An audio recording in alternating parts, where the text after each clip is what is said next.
cette première vidéo sur les limites de fonctions, nous allons apprendre à déterminer des limites d'une fonction graphiquement. Et nous allons aussi expliquer la notion d'asymptote horizontale et d'asymptote verticale.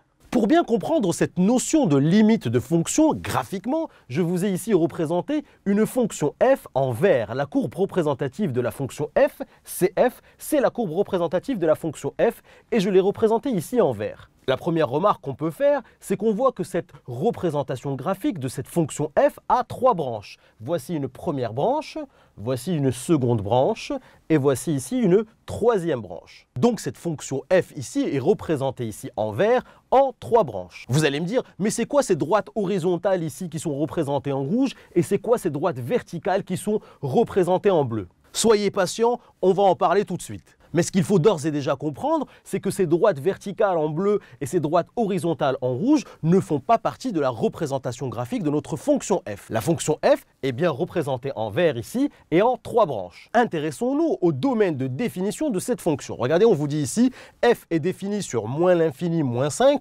exclu, union, moins 5, 3, exclu, union 3 plus l'infini. Première remarque très importante, on voit ici que moins 5 et 3 sont des valeurs interdites. Regardez, c'est ce que je vous ai marqué ici, moins 5 et 3 sont des valeurs interdites. Ça veut dire que f de moins 5, l'image de moins 5 par la fonction f et l'image de 3 par la fonction f n'existent pas. On dit que moins 5 et 3 sont des valeurs interdites. Vous avez donc compris qu'on ne peut pas calculer ici l'image de moins 5 et l'image de 3. On va commencer par s'intéresser à cette fonction et à sa courbe représentative pour des valeurs qui se rapprochent de moins 5. Alors regardez ici, je suis ici en x égale moins 5. On comprend bien que moins 5 est une valeur interdite puisque je ne vois pas l'image de moins 5 par la fonction f. Vous voyez ici, si je vais chercher sur la courbe verte l'image de moins 5, je vois que l'image de moins 5 n'existe pas et c'est bien pour ça que moins 5 est une valeur interdite. En revanche, je peux me poser la question suivante, c'est de me dire, quand x se rapproche de moins 5, que deviennent les valeurs de f de x? Alors, il y a deux manières de se rapprocher de moins 5. On dit qu'on peut se rapprocher de moins 5 par valeur inférieure à moins 5 et on peut se rapprocher de moins 5 par valeur supérieure à moins 5. Vous allez tout comprendre dans quelques secondes. Je vais commencer par m'approcher de moins 5 par valeur inférieure à moins 5. Ça veut dire quoi me rapprocher de moins 5 par valeur inférieure à moins 5? Ça veut dire que je vais imaginer que je suis ici, qu'un certain x est ici, et voilà son image. Donc son image va se trouver ici, voyez? Et puis ce x-là, je vais commencer à imaginer qu'il se rapproche de moins 5 par valeur inférieure à moins 5 et je vais m'interroger sur les valeurs de f de x pour voir vers quoi elles vont tendre ces valeurs de f de x quand x va se mettre à tendre vers moins 5 par valeur inférieure à moins 5. Regardez ici, je me suis encore rapproché de moins 5 par valeur inférieure à moins 5 et regardez ce qui se passe ici. J'étais ici tout à l'heure et l'image de x était ici. Maintenant, je me suis encore rapproché de moins 5 par valeur inférieure à moins 5 et regardez ce que fait f de x. F de x se retrouve ici. Regardez, je vous ai encore fait tendre x ici vers moins 5 par valeur inférieure à moins 5 et je vois bien ici que plus je me rapproche de moins 5, plus les images ici deviennent de plus en plus grandes mais négatives, c'est-à-dire que f de x va tendre vers moins l'infini. Alors cela veut dire que la limite quand x tend vers moins 5 par valeur inférieure à moins 5, cette limite-là de f de x, c'est moins l'infini. Je vais maintenant faire tendre x vers moins 5 par valeur supérieure à moins 5 et je vais m'intéresser aux valeurs de f de x, voir vers quoi vont tendre ces valeurs de f de x. Alors vous allez comprendre très rapidement, regardez ici, j'ai un x ici que je vais faire tendre vers moins 5. Alors si x se trouve ici, on voit bien que l'image f de x va se trouver ici. On est d'accord. Maintenant, si on fait tendre x encore vers moins 5, c'est-à-dire on le rapproche de moins 5 par valeur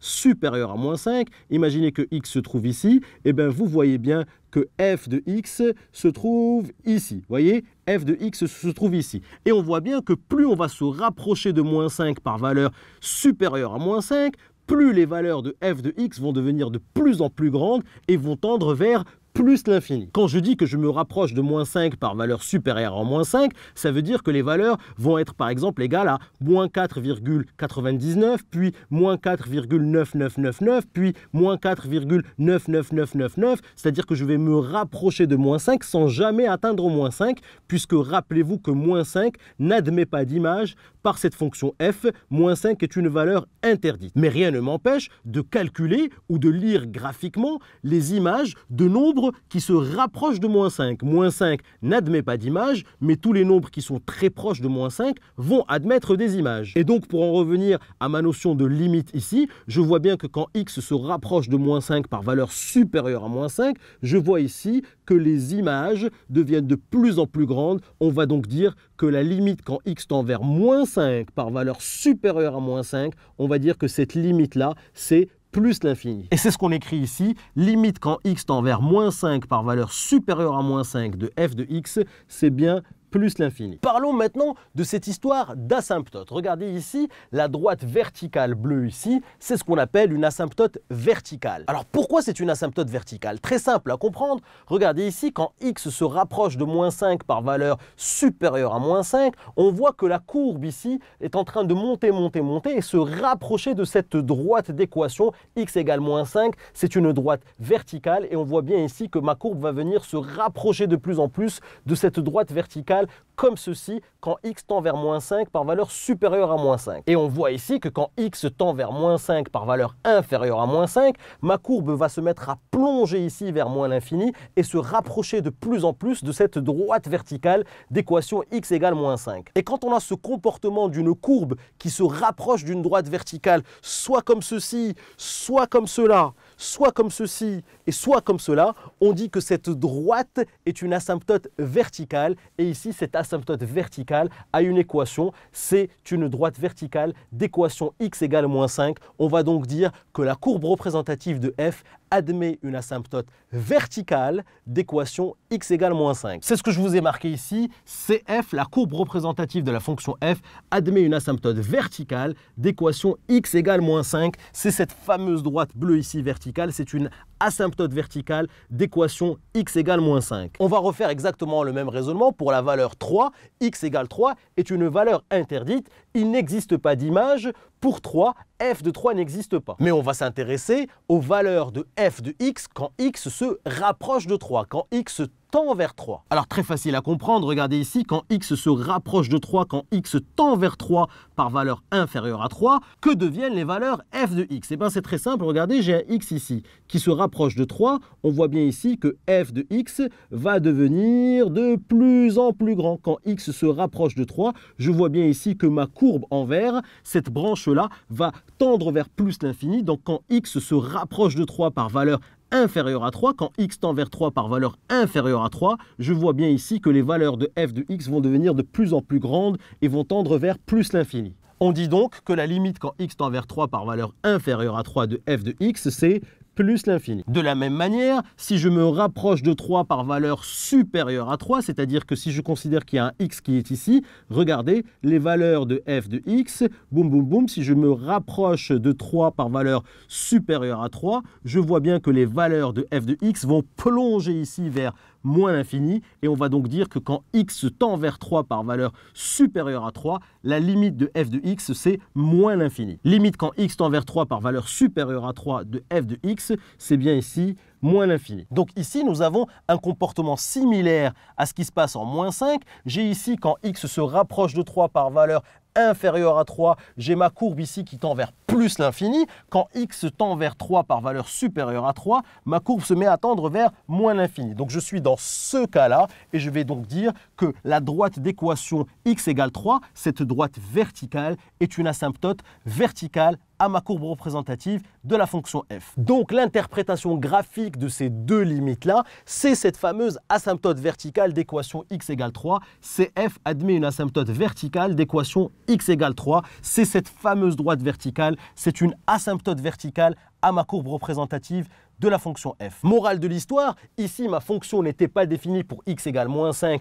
et pour x égale 3. Par contre, je me suis intéressé aux valeurs de f de x quand x tend vers moins 5 par valeur inférieure à moins 5 et par valeur supérieure à moins 5. Et je me suis rendu compte ici que j'avais une asymptote verticale. Pareil ici, quand x tend vers 3 par valeur inférieure à 3 ou par valeur supérieure à 3, j'ai ici un certain comportement de ma courbe et je vois bien qu'ici ça tend vers plus l'infini et ici ça tend vers moins l'infini. Donc je peux en conclure ici que ma courbe représentative de f admet une première asymptote verticale ici d'équation x égale moins 5 et une deuxième asymptote verticale ici d'équation x égale 3. Alors je me suis intéressé à ce qui se passe au voisinage de moins 5 et au voisinage de 3. C'est-à-dire ici sur mon domaine de définition, je me suis intéressé à ce qui se passait ici, je me suis intéressé à ce qui se passait ici, je me suis intéressé à ce qui se passait là et là. C'est-à-dire j'ai cherché la limite quand x tend vers moins 5 par valeur inférieure à moins 5, j'ai cherché la limite quand x tend vers moins 5 par valeur supérieure à moins 5 et pareil pour 3, j'ai cherché la limite quand x tend vers 3 par valeur inférieure à 3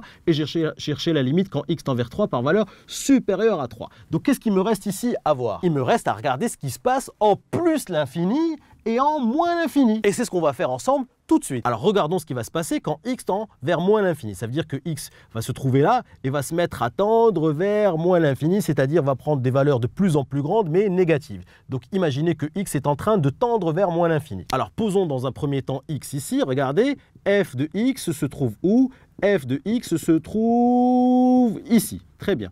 Faisons tendre x vers moins l'infini. Prenons une valeur qui est ici. Donc x est là. Regardez ce qui se passe ici. Boum, boum, boum, boum, boum. Je m'arrête sur ma courbe et je vois bien que f de x se trouve là. Voyez? Et quand je vais faire tendre x vers moins l'infini, je vais voir qu'en fait, les valeurs de f de x, j'ai l'impression qu'elles vont venir s'accumuler ici et tendre vers cette valeur-là qui est ici, 7. On voit bien que cette courbe-là, quand x tend vers moins l'infini, cette courbe-là se rapproche d'une droite horizontale ici, et cette droite horizontale, elle a pour équation y égale 7. Au passage, je vous rappelle qu'une droite verticale a pour équation x égale une valeur, donc ici x égale moins 5 et ici x égale 3. Et je vous rappelle aussi qu'une droite horizontale a une équation de la forme y égale 7. Donc ici, je vois bien que quand x tend vers moins l'infini, je vois bien ici que les valeurs de f de x vont se mettre à tendre vers une valeur ici qui est 7. Et je vais donc dire que la limite quand x tend vers moins l'infini de f de x, cette limite-là, c'est égal à 7. Donc la limite quand x tend vers moins l'infini de f de x, c'est bien 7. On va s'intéresser maintenant à la limite quand x tend vers plus l'infini. Donc regardez ici sur la courbe ce qui se passe. Je vais me placer en x ici et je vais faire tendre x vers plus l'infini. Donc imaginez que x est ici. Regardez la valeur de f de x, où est-ce qu'elle se trouve? Elle se trouve ici. D'accord? Alors faisons tendre x vers plus l'infini. Si x est ici maintenant, regardez, f de x va se trouver ici, d'accord? Et je comprends bien que quand x va tendre vers plus l'infini, les valeurs de f de x vont se mettre à tendre ici vers ce nombre-là, d'accord? Qui est ici, moins 1, moins 2, moins 3. Donc quand x tend vers plus l'infini, les valeurs de f de x vont se mettre à tendre ici vers moins 3. Je vais donc dire que la limite quand x tend vers plus l'infini de f de x, c'est moins 3. Donc quand x tend vers moins l'infini, f de x se met à tendre vers 7. Et on va donc dire que cette droite d'équation y égale 7 est une asymptote horizontale cette fois-ci. Et on va préciser que c'est une asymptote horizontale en moins l'infini. Et vous avez aussi compris que nous avons ici une asymptote horizontale d'équation y égale moins 3, mais cette fois-ci en plus l'infini, puisque c'est en plus l'infini que ma courbe représentative va se mettre à tendre vers cette droite horizontale qui a comme équation y égale moins 3. Voici l'interprétation graphique des limites en plus l'infini et en moins l'infini. En moins l'infini, je sais que ma fonction tend vers 7 et en plus l'infini, je sais que ma fonction tend vers moins 3. J'en déduis donc que la courbe représentative de f admet une asymptote horizontale en moins l'infini d'équation y égale 7, c'est cette droite-là. On voit bien que la courbe se rapproche de cette droite-là en moins l'infini, donc on va préciser que cette droite-là est une asymptote horizontale à la courbe représentative de f en moins l'infini. Et de la même manière, ici, CF admet une asymptote horizontale d'équation y égale moins 3 en plus l'infini, puisque je vois ici que quand x tend vers plus l'infini, ma courbe ici en vert va se mettre à tendre vers cette droite d'équation y égale moins 3, va se rapprocher de cette droite, et je vais donc dire que cette droite d'équation y égale moins 3 est une asymptote horizontale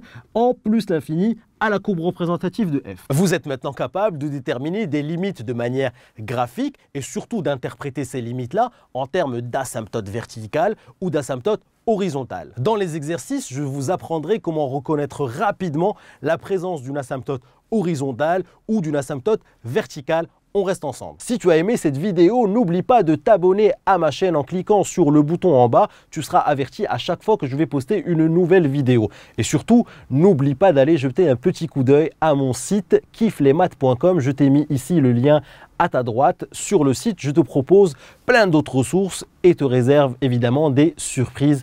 À tout de suite sur kifflesmaths.com.